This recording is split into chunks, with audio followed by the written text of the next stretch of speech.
here's what most people don't understand.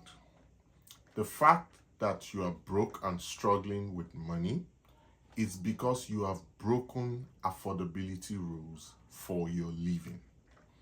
Now, affordability rules do not care about what is going on around you or what your feelings are.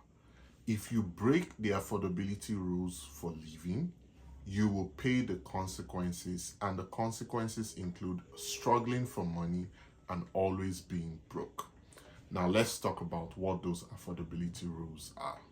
Hi there, my name is Dr. Afuda. I am an insurance advisor based in Ottawa, Ontario, Canada.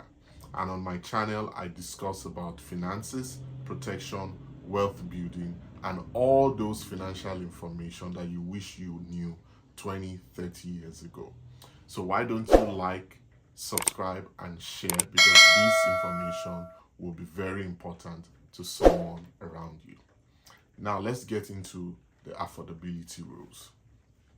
There is an affordability rule for your shelter.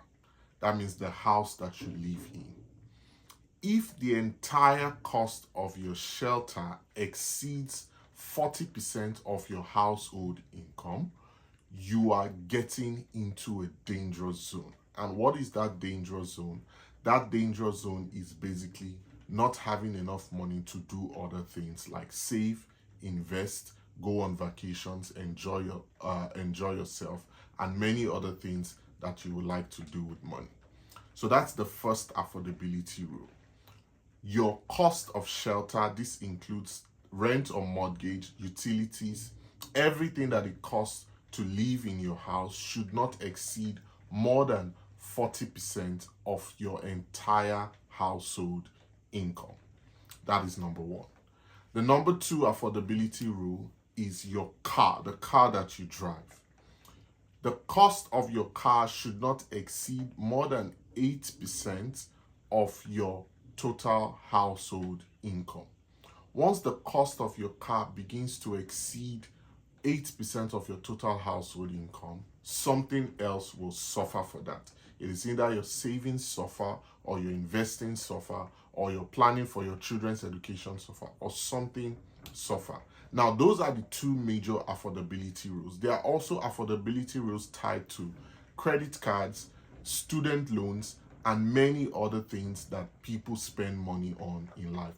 If you don't learn how to determine what you can actually afford, and you begin to break these rules, giving yourself whatever explanations you decide to give yourself, either, oh, where I live, there's no way to rent a house within this budget, or buying a house is an investment, so that's just the prices of house around me, I have to get into the market now, or I would like to drive something nice while I'm still alive.